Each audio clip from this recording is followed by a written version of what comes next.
Bonjour à toutes et à tous. Merci au Hub Institute pour cette prise de parole. Effectivement, j'occupe une fonction avec une double casquette qui adresse à la fois des problématiques business pures, mais aussi des sujets IT. Et je suis ravi aujourd'hui de partager avec vous mon retour d'expérience sur ce sujet qui me tient à cœur, à savoir quelle place donner au DSI dans l'organisation du retail aujourd'hui. D'ailleurs, n'hésitez pas à me partager toutes vos questions, j'y répondrai avec plaisir lors de la présentation. Tout d'abord, qui est Général pour l'enfant? C'est vrai que la holding est très discrète, même si nos trois marques, Sergent-Major, Du Pareil au Même et Natalis sont connues du public. Nous sommes présents dans une quarantaine de pays et nous avons une couverture complète du marché de l'enfant avec des offres qui vont de l'accessible avec Du Pareil au Même jusqu'au premium avec Natalis. Général pour l'enfant, c'est également une entreprise familiale avec à sa tête notre président fondateur, monsieur Paul Zemmour. Dans un premier temps, je partagerai une partie de mon retour d'expérience à travers une roadmap omnicanal très agressive que nous avons menée chez Général pour l'enfant l'année dernière. Et ensuite, j'expliquerai quelques principes clés que nous avons appliqués. Quand vous avez 10 ans à rattraper, 12 mois, c'est trop lent. Cette phrase, je l'adore parce qu'elle résume beaucoup de choses. C'est vrai qu'en matière de transformation digitale, il faut aller vite. Il faut parfois miser sur des projets ambitieux, voire des paris fous, qui sont certes challenging et poussifs sur le moment, mais qui apportent des résultats concrets et surtout voilà, qui portent des fruits sur le long terme. Chez Général pour l'enfant, cette roadmap omnicanal, elle s'est traduite par différents projets qui se sont suivis donc assez rapidement les uns les autres. Dans un premier temps, on a déployé une nouvelle plateforme e-commerce, à savoir Commerce Cloud de Salesforce. Nous avons ensuite déployé les services omnicanaux sur nos 700 magasins en Europe. J'entends par là la e-réservation, le click and collect, le store to web, donc la commande en magasin sur tablette, et aussi et surtout, je dirais, le ship from store qui aujourd'hui représente la moitié de nos ventes en ligne. Donc chez Général pour l'enfant, une commande sur deux part d'un magasin et non pas de l'entrepôt.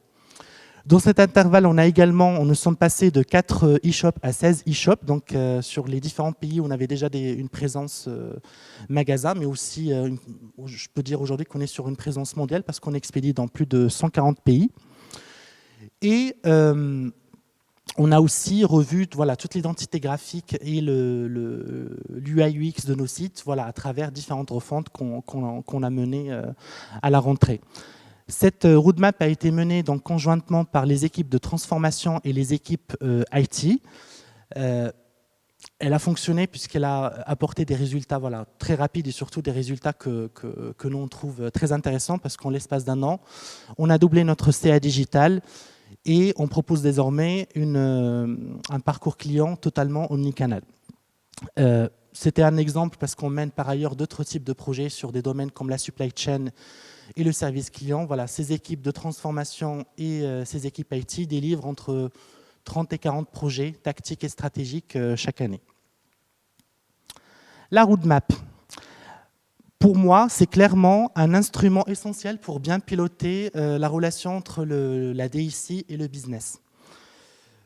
Quelque part, une roadmap, elle est censée traduire la stratégie et les priorités de l'entreprise. En tout cas, les DSI qui sont en recherche d'efficacité et d'agilité peuvent s'appuyer sur cet outil. C'est une sorte de contrat sur lequel ils peuvent s'engager et qui en même temps leur donne de la visibilité.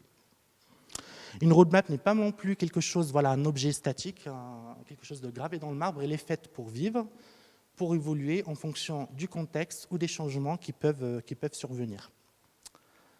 Alors cette image, je pense que beaucoup d'entre vous connaissent déjà. C'est des situations que nous avons tous connues en tant que DSI, avec roadmap, sans roadmap. Clairement, une roadmap ne permet pas forcément de rouler à 200 à l'heure, mais elle permet au moins de rouler dans l'ordre et sans accident et sans bouchon. Donc voilà, j'aime bien cette image parce que je trouve qu'elle illustre vraiment le quotidien de beaucoup d'entre nous. Maintenant, une roadmap seule ne suffit pas. Il y a aussi un mindset et des règles du jeu que l'ensemble des acteurs doivent respecter.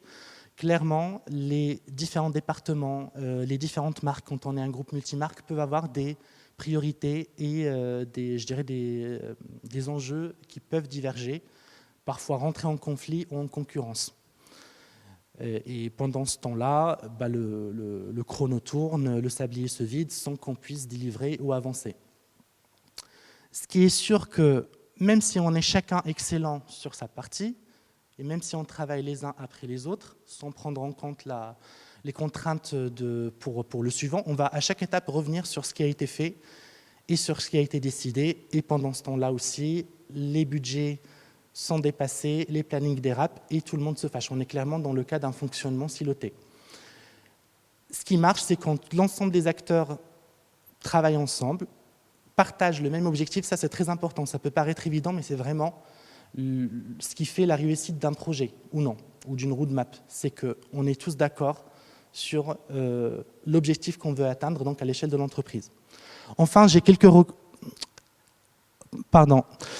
Ensuite, je vais parler de la partie évolution technologique, parce que c'est vrai qu'avec l'émergence du cloud et du software as a service, donc ce que j'ai appelé SaaS dans ma présentation, les DSI sont confrontés à la cohabitation de systèmes qui sont de générations différentes. On va trouver d'un côté les ERP, les logiciels d'encaissement, en opposition par exemple, ou plateformes digitales ou systèmes de paiement qui sont sur des technologies très récentes. Donc la cohabitation de ces technologies d'âge différents présente vraiment plusieurs des vrais challenges pour les DSI. Ma vision sur le sujet, c'est que ce virage du cloud et du SaaS est clairement une opportunité pour les départements informatiques.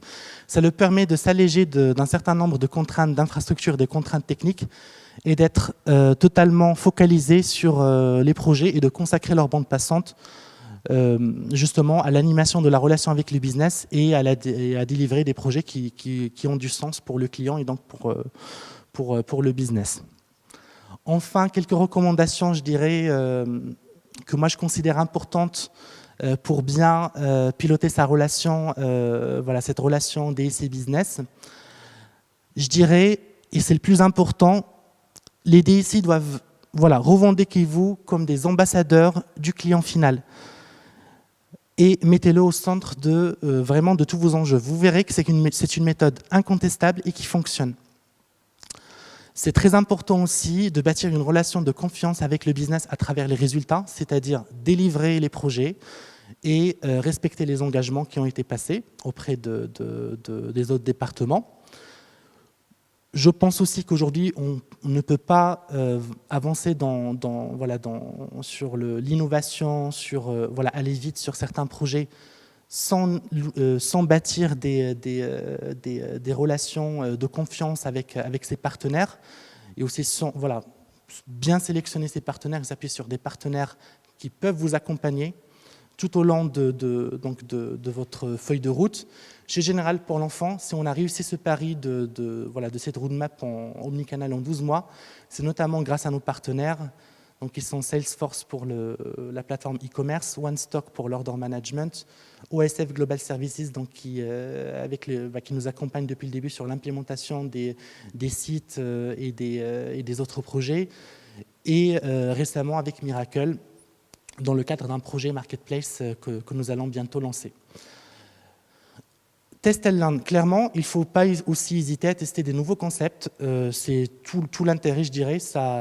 Ces concepts peuvent fonctionner ou ne pas fonctionner, c'est le but, mais au moins ça vous donnera des convictions sur vos vrais besoins d'innovation.